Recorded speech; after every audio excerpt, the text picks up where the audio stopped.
Hello বন্ধুরা, welcome to my YouTube channel. তো আপনারা দেখতেই পারছেন আজকে আমি শাক রান্না করব। এটা হলো কুমড়ো শাক।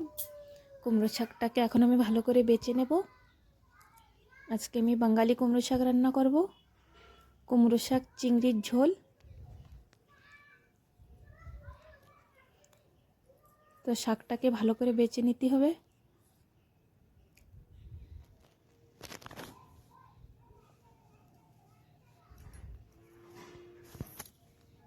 আমার শাকটা বাছা হয়ে গেছে, এখন আমি কড়াইতে দিয়ে দেবো। তো বন্ধুরা, প্রথমে আমি কাঁচা লঙ্কাটা ভেজে নিয়েছিলাম। তোমরা যদি চাও তবে একসঙ্গে দিয়ে ভাজি করতে পারো।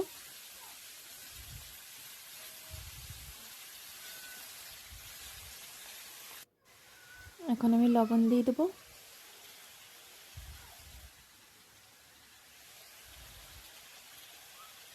লবণটা কেউ একটু কম কেউ একটু বেশি খায়, তো আপনারা যেরকম খাবেন সেরকমই দেবেন।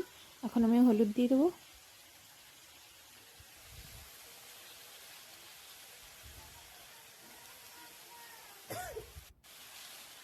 হলুদটা দিয়ে এখন ভালো করে ভেজে নেবো শাকটাকে। আমার শাকটা ভাজা হয়ে গেছে, এখন আমি জল দিয়ে দেবো। জল কম মাত্রায় দেবো, যাতে আমার আলুটা গলে যায় ওরকমই দেবো জলটা, কারণ শাকে বেশি জল হলেই ভালো লাগে না খেতে।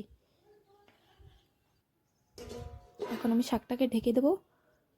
তোমরা দেখতেই পারছো এখানে আমার দুই রকমের মাছ রয়েছে, একটা চিংড়ি মাছ আর একটা বড় মাছ। বড় মাছটার নামটা কি ওটা তো বলতে পারবো না, মাছটাকে ফ্রিজে রেখে দিয়েছিলাম তো বরফ হয়ে গেছে। এখন আমি ঢাকনিটা উঁচু করে দেখবো কি আমার আলুটা গলেছে কি না। তো আমার আলুটা গলে গেছে। এখন আমি তরকারিটাকে গাবলাতে নামিয়ে রাখবো। কড়াইটা আমার গরম হয়ে গেছে, এখন তেল দিয়ে দিচ্ছি। মাছে হলুদ লবণ দিয়ে মাছটাকে ভালো করে মেখে নেব। এখন তেলে একটু লবণ দিয়ে দেবো, আপনারাও লবণটা দিয়ে দেবেন, তাহলে মাছটা লাগবে না কড়াইতে। তো আমি দিয়ে দিয়েছি।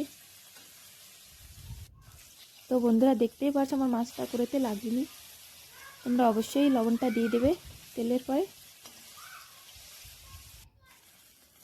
এখন আমি মাছটাকে তুলে নেব। তুলে জিরেটা আর শুকনো ঝালটা দিয়ে দেবো।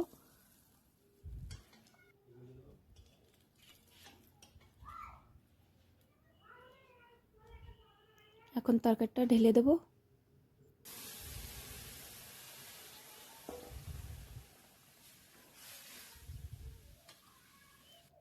এখন মাছটাকেও দিয়ে দেবো।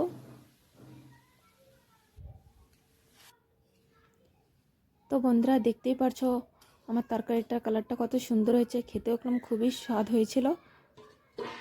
এখন তরকারিটা আমি ঢেকে রাখবো। তো বন্ধুরা দেখতেই পারছো এরকম ধরনের ভিডিও দেখতে হলে আমার চ্যানেলটাকে সাবস্ক্রাইব করে দিই।